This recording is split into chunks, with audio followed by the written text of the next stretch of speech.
Bonjour, je suis Laurence Forel du groupement de bureaux d'études qui accompagne la communauté de communes des Vals du Dauphiné pour la mise en place du PLUI sur le territoire des Vals du Dauphiné Est correspondant aux anciennes communautés de communes de Bourg-Bottisserand et des Vallons du Guiers.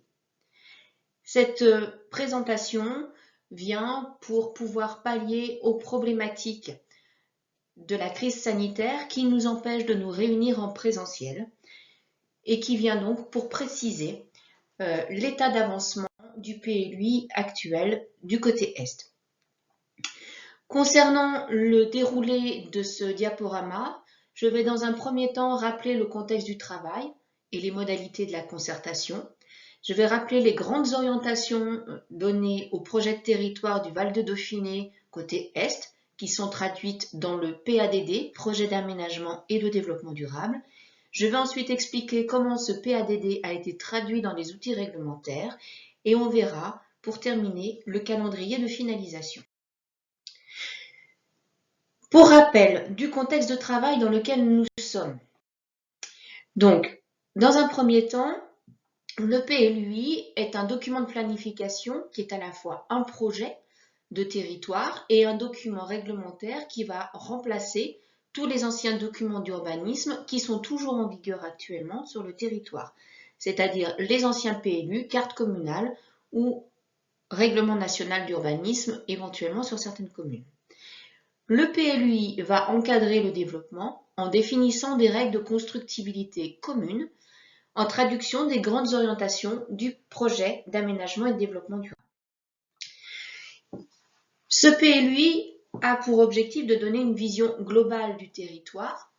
Il est pour celui-ci sur la partie est des Vals du Dauphiné, mais il est travaillé en cohérence avec celui de la partie ouest qui a été approuvé en 2019 et qui concernait les ex-territoires des Vallons de la Tour et de la Vallée de Lien. À travers ces deux PLUI, qui seront sans doute amenés à fusionner à terme, il s'agit bien de formaliser un projet territorial cohérent à l'échelle de l'ensemble de la communauté de communes, dans toutes ses dimensions, aussi bien l'habitat, le développement économique, les déplacements, le cadre de vie, l'agriculture.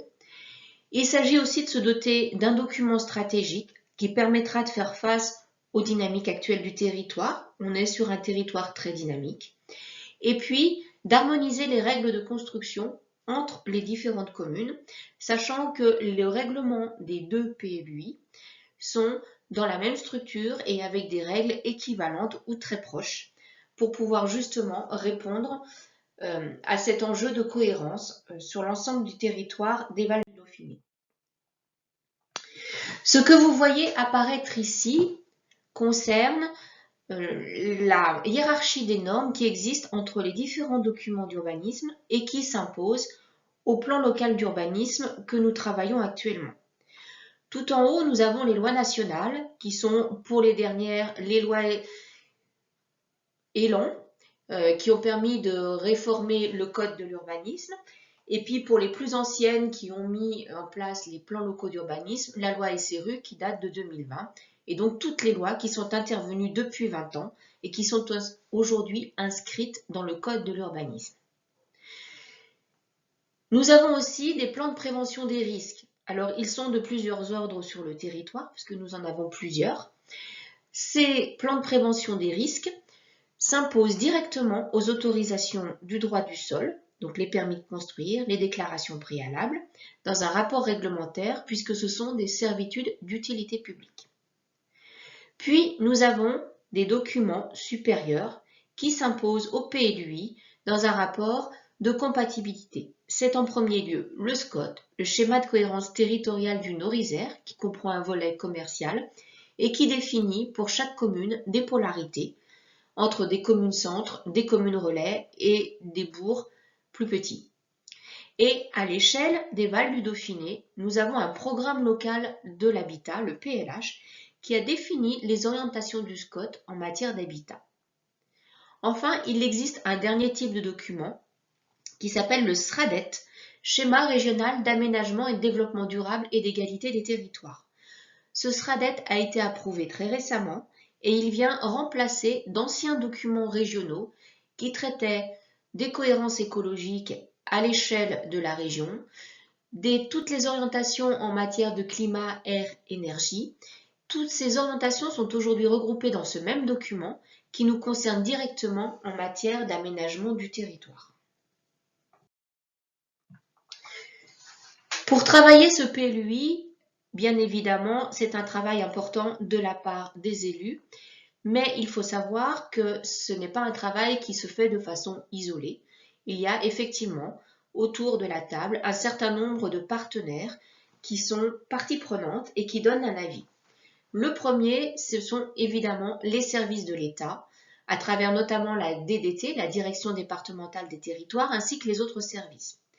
C'est ce service qui va donner un avis concernant la légalité du PLUI par rapport aux grandes orientations nationales et aux orientations du SCOT, notamment. Nous avons ensuite toutes les collectivités territoriales, conseil régional, conseil départemental, le syndicat du SCOT et les territoires limitrophes, les communautés de communes voisines, les départements voisins, qui vont aussi pouvoir donner un avis et qui sont associés à l'élaboration de ce document. Et puis, il y a toutes les chambres consulaires, qui sont la chambre de commerce, la chambre d'agriculture, la chambre de métier, qui chacune, dans leur domaine d'intervention, donnent aussi un avis.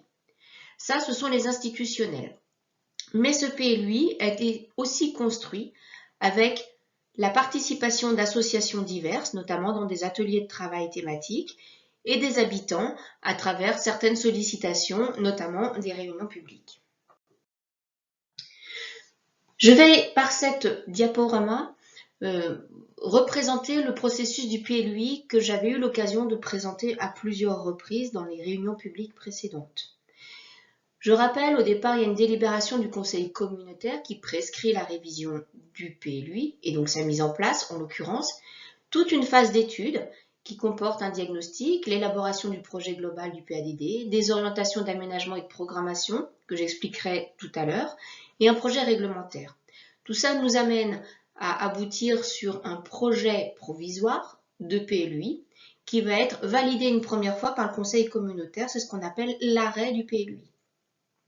Il est ensuite transmis pour avis aux personnes publiques associées, dont je viens de parler, donc l'État, les chambres consulaires, les collectivités territoriales, puis soumis en enquête publique qui va durer 1 mois, et ensuite le commissaire enquêteur, en l'occurrence ce sera plutôt une commission d'enquête, va donner un avis sur le document d'urbanisme. Il revient ensuite devant le conseil communautaire avec éventuellement quelques modifications pour pouvoir être approuvé, c'est-à-dire qu'à ce moment-là, il va être validé définitivement et il va remplacer les anciens documents d'urbanisme. Tout au long de cette procédure, il y a une évaluation environnementale qui est faite, donc qui mesure tous les impacts des décisions, des orientations prises par le PLUI sur l'environnement au sens large. Et puis, il y a tout au long aussi un travail qui est fait pour la mise en cohérence avec le PLUI côté est des Vals du Dauphiné.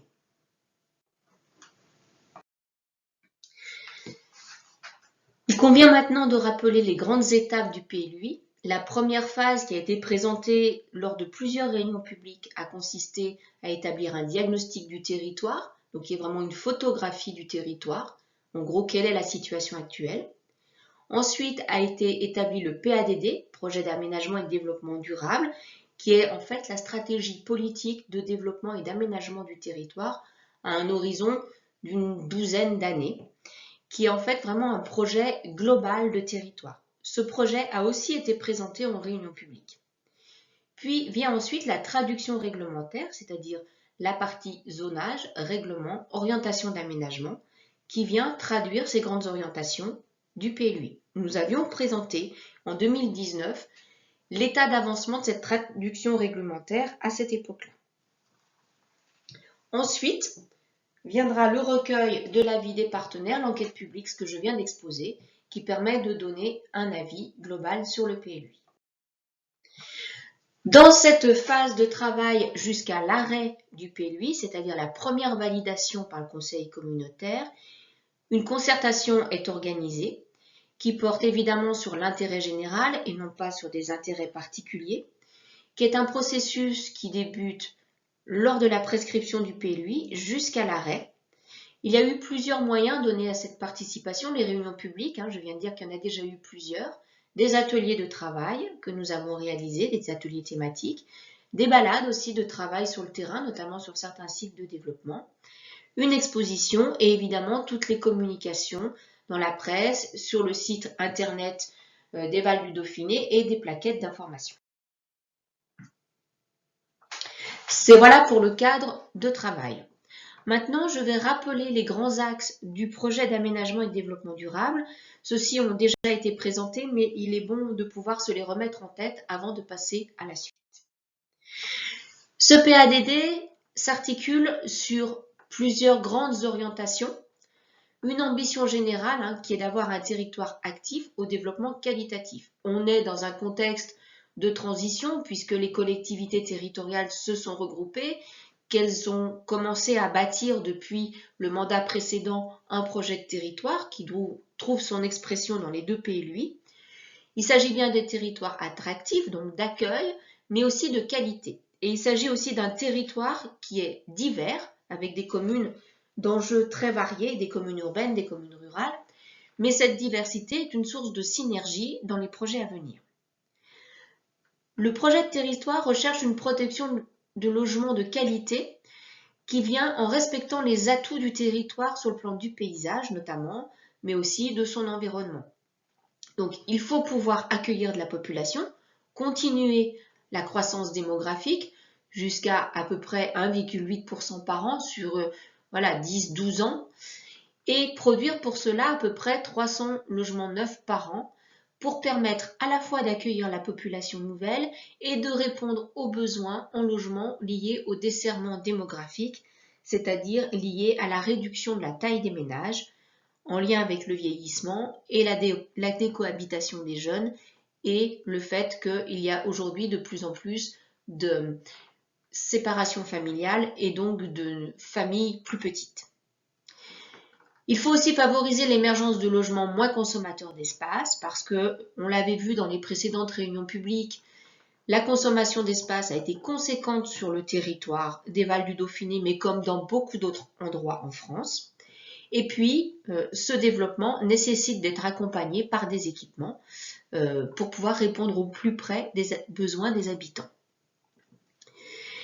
Dans ce développement, une priorité est donnée au réinvestissement des centralités de façon à organiser un développement ciblé sur les espaces déjà bâtis et en particulier dans les centres où il y a pour les villes principales encore de nombreux logements vacants qui sont à requalifier en priorité avant d'aller sur des espaces en extension des enveloppes déjà urbanisées.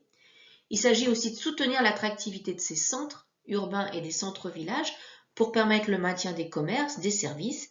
Et puis, il s'agit aussi, à travers cette orientation, de réduire l'impact des flux automobiles, donc des mobilités automobiles, sur les espaces urbains et de favoriser d'autres types de mobilité. Dans les grands axes du PADD, il en est un qui est important, c'est l'axe qui concerne le développement économique. En effet, le territoire est amené à accueillir de la population et il s'agit aussi, parallèlement, de permettre, d'offrir à ses habitants des possibilités de travail sur place.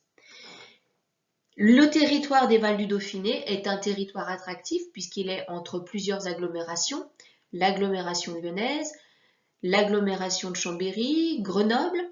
Il est donc un secteur très bien desservi par des axes de circulation majeurs et notamment l'autoroute.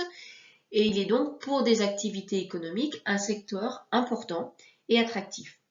Donc il s'agit bien de profiter de cette opportunité pour conforter le développement économique, mais pas n'importe comment, en allant plutôt sur des espaces de qualité, des espaces qui sont lisibles, c'est-à-dire hiérarchisés. Donc ça veut dire qu'il s'agit pour le territoire de réfléchir et d'aller vers un développement qui identifie bien des espaces de production économique, des espaces commerciaux et qui permettent aussi parallèlement de poursuivre le développement des activités de loisirs et du tourisme qui sont complémentaires.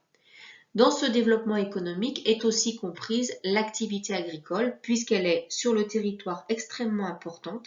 C'est réellement une activité économique qui certes peut connaître des difficultés mais qui est aussi pourvoyeuse d'emplois et qui occupe une grande partie de la surface du territoire. Comme condition de l'attractivité, les qualités naturelles et les qualités du paysage sont des supports importants. C'est le 5e axe du PADD et il s'agit bien à travers ce projet de territoire de protéger ce patrimoine naturel et de renforcer la présence de la nature dans les espaces urbanisés, ce qu'on appelle la nature ordinaire, pour améliorer la qualité du cadre de vie. Il s'agit aussi de réduire l'impact du développement du territoire sur le cycle naturel de l'eau et de ses milieux. Aujourd'hui, la ressource en eau, même si elle reste encore abondante dans notre pays, est une ressource qui se fait rare globalement et qu'il faut pouvoir préserver car elle est précieuse. Il s'agit de protéger la population vis-à-vis des risques et des nuisances et côté risque, le territoire, j'allais dire, est bien servi puisque des études ont été menées parallèlement au PLU, comme il en est fait obligation dans le département de l'Isère, pour pouvoir évaluer l'ensemble des risques sur des cartes à une échelle parcellaire et les traduire dans le PLUI avec des zones de constructibilité réduite selon les niveaux et les types d'aléas. Enfin, il s'agit aussi de participer aux objectifs de limitation des émissions de gaz à effet de serre et aussi de participer à la limitation de l'impact du changement climatique, notamment en préservant des espaces verts en densité et en proportion importante, puisque ça fait partie des axes de travail par rapport à ces enjeux-là.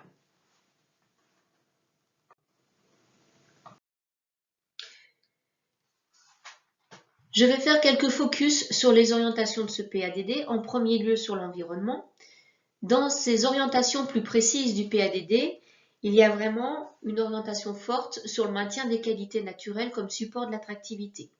Donc toute la protection des réservoirs de biodiversité, du fonctionnement écologique, notamment toutes les grandes entités naturelles qui ont été déjà identifiées au préalable dans ce qu'on appelle des ZNIEF, des zones naturelles d'intérêt écologique, floristique et faunistique, des zones humides, des espaces naturels sensibles ou ENS. Les espaces agricoles aussi participent aussi au fonctionnement écologique par la perméabilité qu'ils mettent en place vis-à-vis des déplacements des espèces.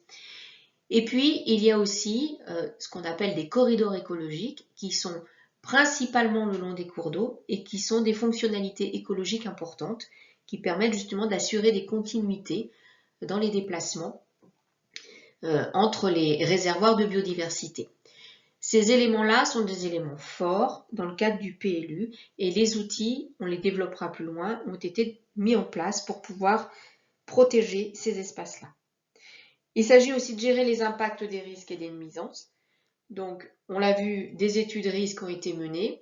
Sur le respect du cycle et de la qualité de l'eau, un lien a été fait avec les zonages d'assainissement, puisque les zonages d'assainissement ont été mis à jour en même temps que le PLUI, de façon à pouvoir traiter en cohérence une capacité correcte d'assainissement des développements futurs et le développement programmé par le PLUI.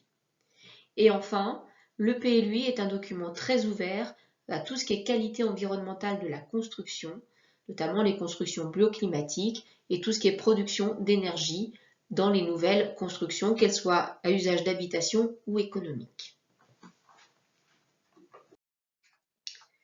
Sur le paysage, deuxième focus, on a dit tout à l'heure que le paysage était un élément essentiel. Il y a des éléments effectivement très forts de qualité sur le territoire, à la fois sur le paysage urbain, le patrimoine bâti, avec un habitat traditionnel des maisons dauphinoises particulièrement intéressantes sur la partie est des Vals du Dauphiné, des châteaux, des maisons fortes, des maisons bourgeoises, des hôtels particuliers, des jardins, des parcs. Ces éléments ont été identifiés et font l'objet de prescriptions particulières ou à minima d'identification qui donneront un droit de regard sur leur réhabilitation. Il y a aussi tout le patrimoine naturel, donc végétal, qui est souvent en lien avec le patrimoine écologique, notamment les boisements, les trames bocagères, certains vallons, des talwegs, etc., qui font partie des qualités paysagères. Et puis, il y a tout le paysage qu'on construit, et le PLUI s'attache à porter un projet qualitatif sur les paysages qui vont pouvoir se développer à travers les nouveaux secteurs d'urbanisation. Et un certain nombre d'outils, là aussi, sont déployés à travers des orientations d'aménagement et de programmation, à travers le zonage, le règlement, pour permettre de maintenir des cônes de vue et des rapports de covisibilité intéressants entre des monuments, entre des espaces bâtis et naturels, et puis de veiller à ce que les nouvelles urbanisations puissent s'inscrire dans la même qualité, même avec un modernisme bien sûr, mais dans la même qualité que le bâti historique. Je vais faire à présent un focus sur l'habitat et le développement. On a vu qu'on était sur un territoire d'accueil avec une croissance démographique qui est projetée autour de 1,8% par an. Donc il s'agit bien de produire des logements qui permettent de répondre à ces besoins-là. Mais au-delà de la production quantitative, il s'agit aussi d'orienter la production de logements vers une certaine qualité et certains segments des typologies de logements pour permettre à chacun de trouver un logement sur le territoire en favorisant des formes d'habitat alternatives à l'habitat individuel qui reste majoritaire sur le territoire et en allant vers des constructions sur du foncier plus petit pour répondre à des objectifs d'accueil de jeunes ménages qui n'ont pas forcément les moyens de pouvoir acquérir ou occuper des logements individuels et pour répondre aussi aux besoins de plus en plus importants liés au vieillissement de la population. Et puis, il s'agit d'accompagner le développement démographique par des équipements et des services structurants. Donc, le projet du territoire est très ouvert de façon à permettre à la fois la réalisation d'équipements de proximité, mais aussi d'équipements à plus fort rayonnement à l'échelle de l'ensemble de la communauté de communes. Dans ce développement de l'habitat, c'est le réinvestissement des centralités qui est privilégié. Je disais tout à l'heure qu'il y a beaucoup de logements vacants. Donc c'est d'abord vers eux que se tourne la protection de logements. Et puis sur le fait qu'on a aussi du bâti vieillissant qui pourrait être renouvelé, donc démoli, reconstruit, réhabilité ou changer de destination. Il y a aussi des espaces qu'on appelle de dents creuses, donc du foncier non bâti à l'intérieur des espaces bâtis, qui peut être le support d'un développement un petit peu plus dense que ce qu'a connu le territoire jusqu'à aujourd'hui, de façon à ce que ces centralités soient vraiment les moteurs du développement de l'habitat à proximité des commerces, des services, et de façon à ce qu'on rapproche les habitants de tous ces éléments d'animation du territoire. Et à travers ce développement des centres, c'est aussi leur qualité qui est recherchée, avec des formes et des densités bâties diversifiées. Il ne s'agit pas de faire uniquement du collectif ou de l'individuel, mais d'organiser des bâtis qu'on dit intermédiaires pour permettre justement d'avoir des transitions urbaines et paysagères entre les volumes des centres historiques qui sont relativement importants et des espaces pavillonnaires où on est limité à un rez-de-chaussée plus un étage, et de façon à ce que là aussi, on aille vers la diversification de l'habitat. Et puis, dans les centres, c'est la mixité des fonctions urbaines qui est soutenue, et on le verra dans le règlement des centres. On est vraiment sur un règlement large sur les types d'occupation autorisés, justement pour permettre cette animation des centralités. Dans ce développement démographique et de l'habitat, je disais tout à l'heure 300 logements par an, à peu près sur une échéance de 10-12 ans, on a forcément avec une nécessité d'avoir des logements moins consommateurs d'espace pour réduire les besoins fonciers et éviter d'aller sur des espaces agricoles et naturels. J'avais expliqué lors des dernières réunions publiques qu'aujourd'hui il nous est fait obligation de limiter très très fortement ces extensions sur les espaces hors des enveloppes bâties. Et je rappelle aussi que ces espaces en extension ne sont autorisés que si on n'a pas les capacités suffisantes à l'intérieur des enveloppes bâties pour pouvoir se développer.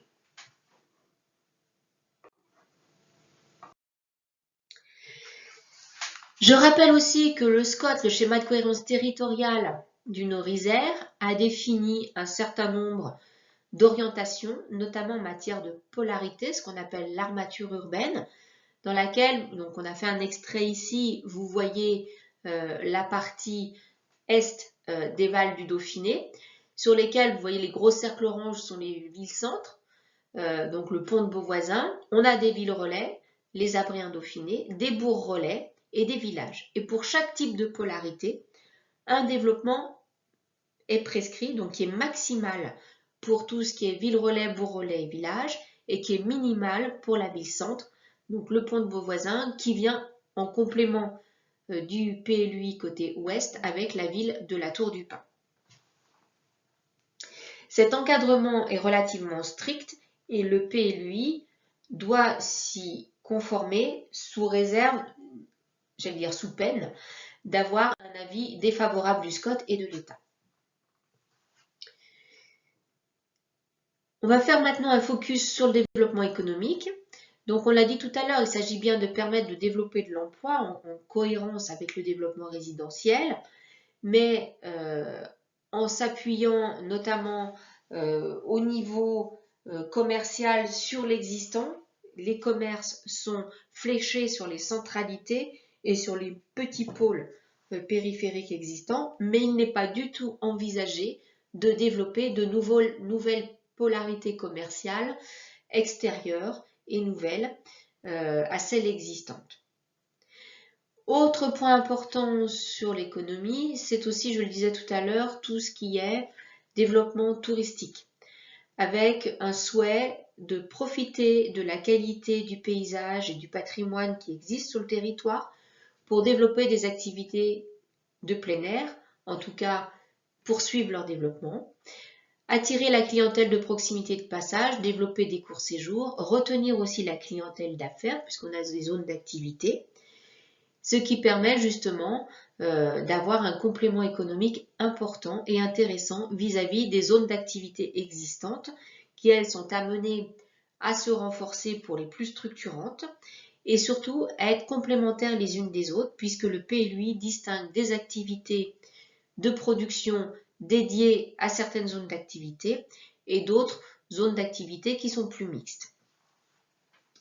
L'agriculture, on l'a vu, est une composante essentielle du territoire et il s'agit bien à travers le PLUI de préserver la fonctionnalité des sièges d'exploitation et des bâtiments agricoles existants, de permettre de nouveaux projets agricoles et de préserver le foncier nécessaire à l'activité agricole.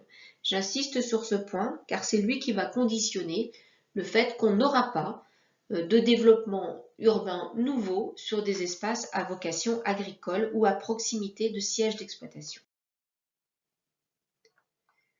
Nous allons maintenant aborder la traduction réglementaire de ce PADD dans les différents outils que nous avons, le zonage, le règlement, les OAP.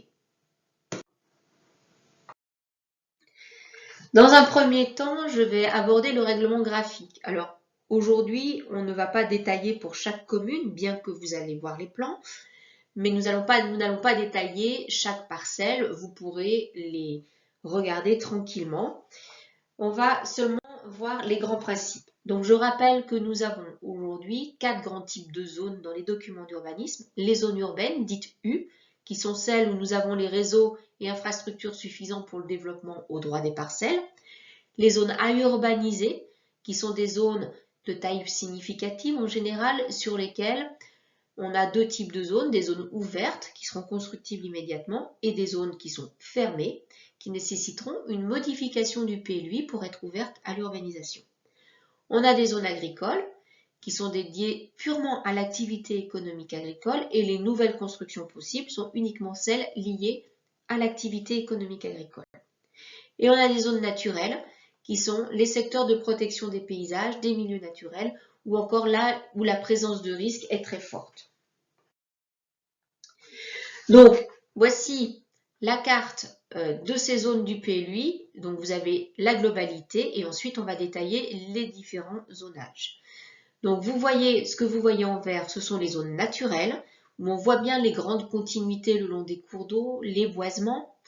Vous avez en gris tout ce qui est tâches urbaines existantes ou projetées, c'est-à-dire les secteurs de développement futur, et en jaune, la zone agricole, qui, elle, sera uniquement dédiée aux espaces agricoles. Vous voyez qu'en fait, les zones urbaines sont regroupées autour des enveloppes bâties déjà existantes et qu'il y a relativement peu de quartiers périphériques, de hameaux, qui sont des quartiers de développement.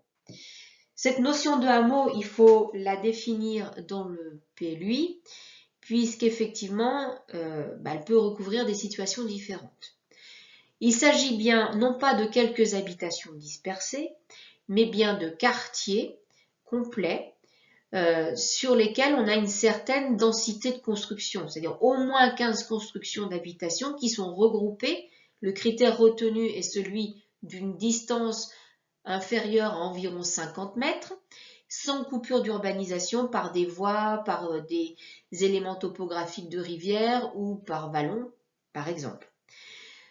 Dès lors qu'on a une exploitation agricole ou plusieurs bâtiments agricoles, ce hameau est considéré comme étant agricole en premier lieu et ne donne pas lieu à un zonage U. Donc les habitations seront gérées, pourront s'étendre, les piscines, les annexes, mais il n'y aura pas de nouvelles constructions. Et les hameaux qui ne comportent pas de construction agricole ont été zonés en U, sous réserve évidemment de répondre à ces conditions, d'avoir un minimum de 15 constructions principales, disposées de façon rapprochée. Et à ce moment-là, un zonage a été fait au plus près du bâti qui laisse la possibilité d'avoir de la construction dans des dents creuses, ce qui est par exemple ici au centre du hameau, mais toute extension au-delà du hameau, au-delà de l'enveloppe bâtie, ici, n'est pas possible. Donc je vais maintenant montrer les différents zonages. Je ne vais pas les commenter tous, c'est juste pour que la grande carte que j'ai montée précédemment, vous puissiez la voir de façon plus détaillée par commune. Donc voilà la commune d'Aoste, où vous reconnaissez les zones d'activité aussi, qui sont en gris. La commune de Blandin, où on voit que l'espace urbain est bien regroupé autour du village. Chassigneux, où là aussi, c'est le bourg qui est privilégié. Chélieu, avec la problématique de Chélieu, où on a effectivement des enveloppes bâties préexistantes qui sont déjà conséquentes et disséminées. Donc sur cette commune, on a un peu plus de quartiers qui ont été zonés, mais qui ne permettent pas d'extension au-delà des espaces déjà bâtis. Chimilin, avec là aussi la prise en compte de zones d'activité et d'entreprises qui ne sont pas forcément reliées à l'espace urbain. La Bâtiment-Gascon, le pont de Beauvoisin. Ce que vous voyez en hachuré, gris et blanc, ce sont les zones à urbaniser, alors que les zones grises sont les zones U. Dans ces zones à urbaniser, quand elles sont ouvertes à l'urbanisation, il y a obligatoirement une orientation d'aménagement et de programmation. Je les expliquerai plus tard. Les abris en Dauphiné, première partie. Les abris en Dauphiné, deuxième partie. Pressin, Romagneux, où là ont été prises en compte les activités de loisirs. Saint-Albin-de-Volserre, Saint-Martin-de-Volserre, Saint-André-le-Gaz, Saint-Jean-d'Avlanne, avec la particularité du quartier gare, Saint-Ondras, Valencogne, Val-de-Virieu sur le territoire de l'ex-commune de Panissage, Val-de-Virieu sur le territoire de l'ex-commune de Virieu. Globalement, toutes ces zones nous donnent un certain nombre de capacités de développement qui sont relativement importantes. D'abord, la surface des zones. Les zones agricoles, c'est plus de 10 000 hectares. Les zones naturelles, c'est près de 5 000 hectares. Et les zones de développement entre les zones urbaines et les zones à urbaniser, c'est 1667 hectares. Les capacités en termes de logement sur le projet de PLUI des Vals des Dauphinés Est, c'est environ 2900 logements possibles à travers les capacités foncières et en intégrant des changements de destination qui ont été identifiés sur des anciens bâtiments qui n'ont plus de vocation agricole et qui sont situés dans les zones agricoles et naturelles. Cette capacité de 2900 logements correspond aux orientations du SCOT et j'attire votre attention sur le fait que depuis le démarrage du PLUI, il y a eu un certain nombre d'autorisations de construire qui ont été délivrées. Celles-ci ont dû être décomptées des possibilités de développement futur puisque le SCOT a une date de démarrage, une date d'échéance et que le développement est bien compris entre ces deux dates, donc dans cette même période. Et donc tout ce qui a été construit est comptabilisé comme ne pouvant plus être un secteur de développement. Donc toutes les communes qui ont vu un développement relativement important dans le temps de travail du PLUI voient leur capacité de développement futur réduite pour tenir compte de ce développement qui s'est fait de façon accélérée sur certaines communes. Ce zonage est accompagné d'un règlement écrit, donc comment construire avec le nouveau PLUI. Donc c'est un PLUI dans lequel vous n'allez pas retrouver tout à fait les formes des anciens documents d'urbanisme. Il y a plusieurs secteurs qui ont été mis en place dans les zones urbaines et à urbaniser, avec pour chacun des règles d'implantation de formes urbaines différentes. Donc on a en gros des zones A, A1 qui sont les secteurs de bourg-centre historiques, et A2 qui sont les formes historiques plutôt des hameaux, donc avec des hauteurs moindres. On a ensuite toute une série de secteurs B, alors B0, B1, B2, qui sont des secteurs plutôt dédiés à des formes bâties densifiées. Les secteurs C qui sont des secteurs plutôt dédiés aux zones pavillonnaires. Les secteurs D qui correspondent aux grands ensembles d'équipements. Les secteurs E qui correspondent aux prescriptions spécifiques liées au secteur d'activité économique. Et enfin les secteurs G qui correspondent aux prescriptions spécifiques liées aux activités de loisirs et de camping. On est principalement aux abrets pour ce secteur G, sur le camping. On va les détailler un petit peu. Donc le secteur A1, c'est vraiment le secteur des formes urbaines de centralité. Là, j'ai mis la photo de Pont-de-Beauvoisin, où on a effectivement des alignements bâtis sur rue, des sens de faîtage principalement parallèles, ponctuellement perpendiculaires aux rues. On a des implantations en ordre continu, c'est-à-dire d'un alignement sur rue à un autre alignement sur rue, ou semi-continu, c'est-à-dire qu'on est sur une seule limite parcellaire. Donc le PLU, dans ses règles, reprend ces implantations-là et les rend obligatoires, c'est-à-dire que à chaque fois, dans ces secteurs A1, les implantations seront proches de la voie et pour leur majorité doivent être à l'alignement de la voie publique, en ordre continu ou semi-continu. Dans un espace de 20 mètres à compter de la voie, les constructions auront des hauteurs minimales de R+1, puisqu'effectivement on est sur des volumétries bâties importantes, et maximale de R+2 plus comble et 9 mètres à l'égout du toit. Et au-delà de cette bande, la constructibilité dans une deuxième bande parcellaire en fond de parcelle est-elle limitée à la hauteur qu'il y a sur rue. Dans les secteurs A2, c'est-à-dire c'est les mêmes types de formes bâties, mais qui sont plutôt dans des hameaux, donc on a des hauteurs moins élevées, donc là on sera limité à R+1 plus comble, mais toujours avec des alignements bâtis sur rue en ordre continu ou semi-continu. Dans les secteurs de forme urbaine densifiée, en fait ce sont les secteurs qui sont plutôt autour des centres, où on a eu beaucoup d'habitats collectifs. Donc là, on prévoit une implantation proche de la voie aussi, entre 0 et 5 mètres. Un ordre continu ou semi-continu aussi, de façon à aller toujours vers cet espace urbain sur rue. Et puis, on a des hauteurs qui varient selon le secteur, avec une gradation B0, c'est-à-dire 15 mètres, c'est les plus hauts, c'est R+4 plus combre.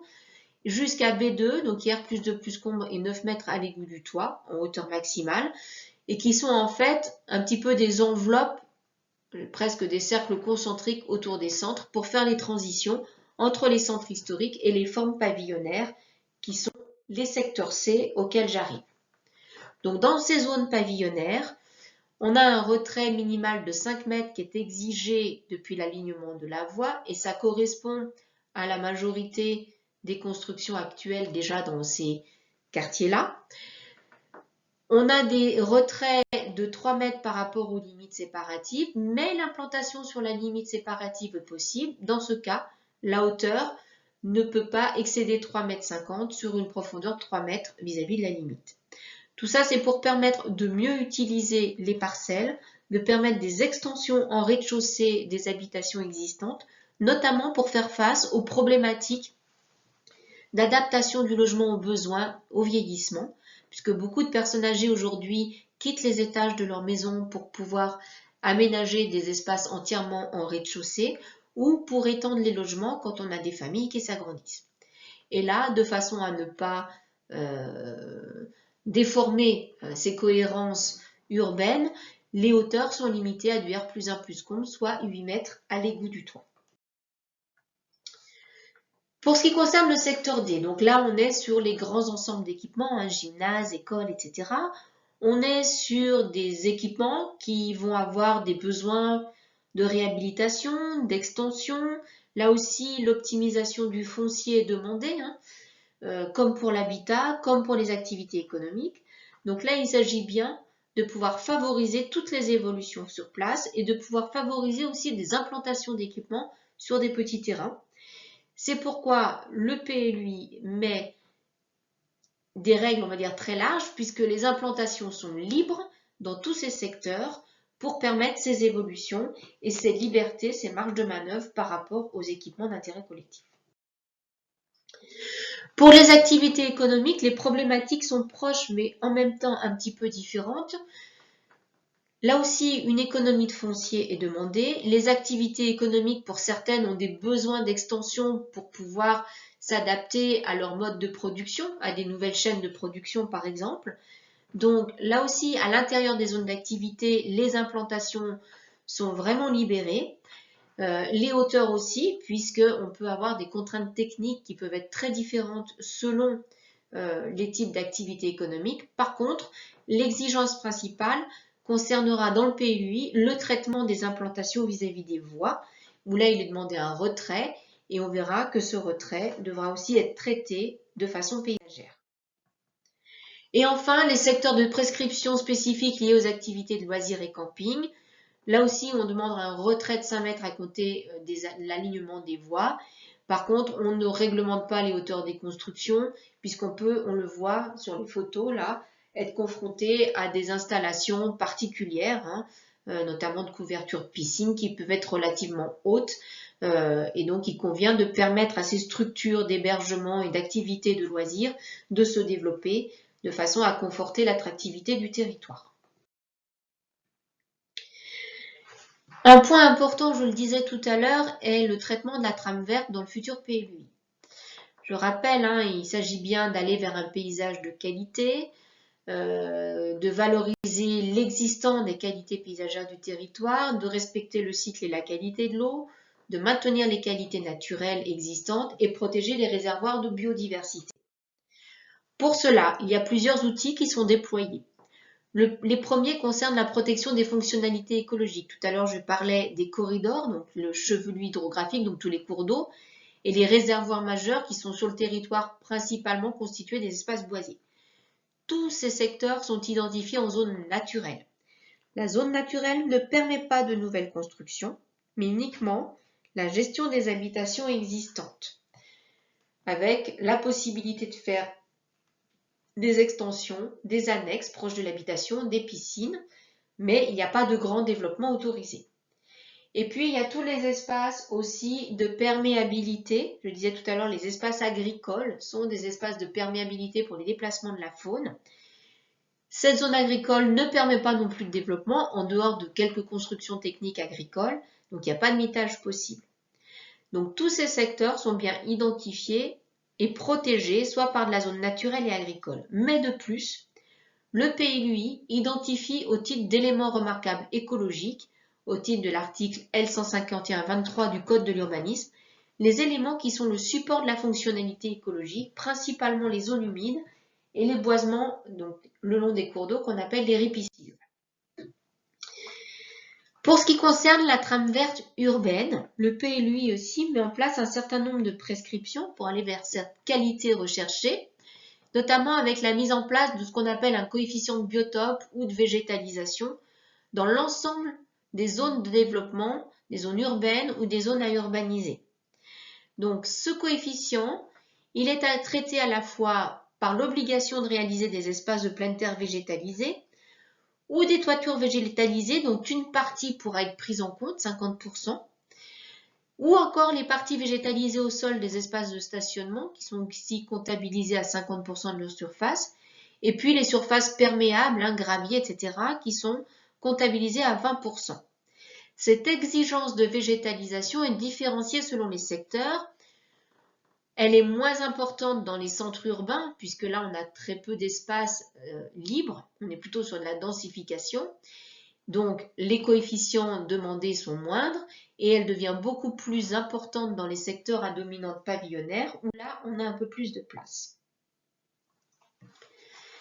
Je vais maintenant évoquer les dispositions spécifiques aux zones agricoles et naturelles.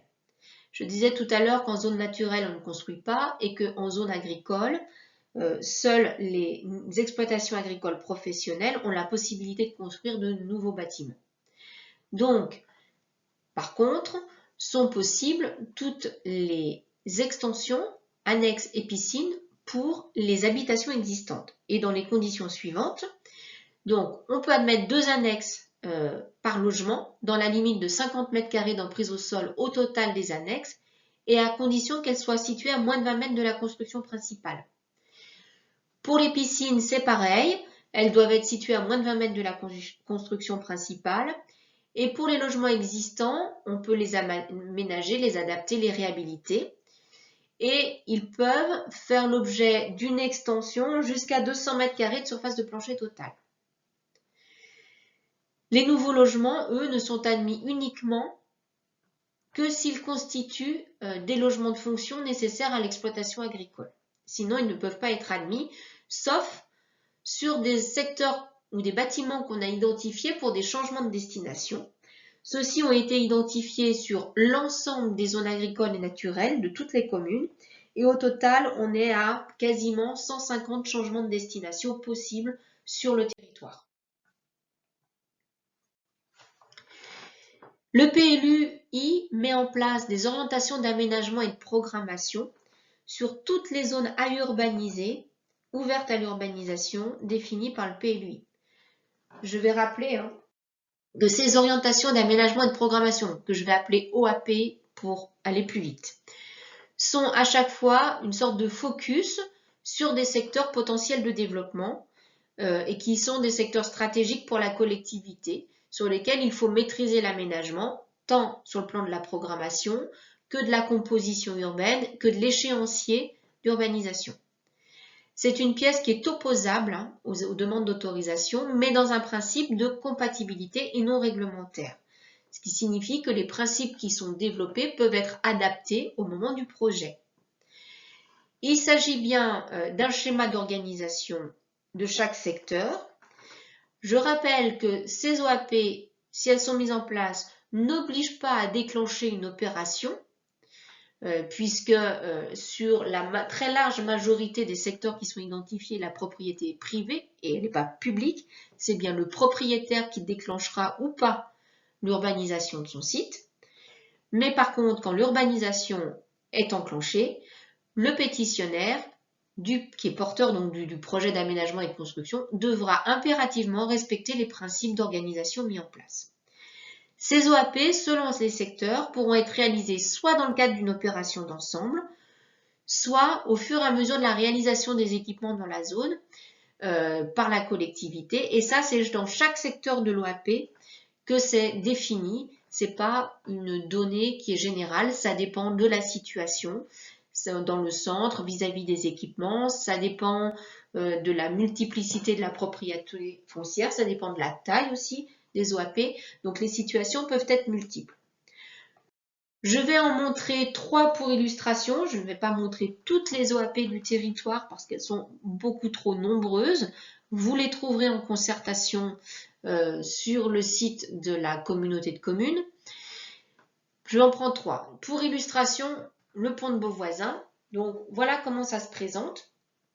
On a effectivement un secteur d'OAP ici qui est cerné en noir, où l'objectif là c'est de conforter la centralité de Pont de Beauvoisin avec un certain nombre d'orientations qui sont mises en place, des principes d'accès et de desserte qu'on voit par des flèches pour les lots ou les secteurs constructibles, des liaisons piétonnes à aménager aussi. On a ensuite des secteurs d'espace public qui sont définis, qui sont des espaces paysagers généralement, ou qui peuvent avoir aussi des usages, des secteurs d'équipement public, et enfin on a tout, pour cette OAP-là, toute une partie d'habitat, avec, on le voit, des types d'implantation et de volumétrie qui sont définis, avec une programmation en habitat collectif, avec des hauteurs différentes selon les secteurs, de façon à pouvoir conserver, là aussi, une diversité de produits logements et de formes urbaines. Sur une commune plus petite, comme Saint-Ondras, voilà ce que cela peut donner. Donc sur un secteur là qui est en greffe d'espace bâti, on a là aussi un principe de desserte qui va permettre de desservir des zones d'habitat plutôt individuelles groupées, du groupé intermédiaire ou petit collectif qu'on voit ici, et puis on voit des trames vertes paysagères à préserver, avec aussi des espaces de stationnement résidentiel à aménager et des terrains à usage temporaire d'espaces de jeu, de sport aussi qui peuvent être intégrés à l'opération.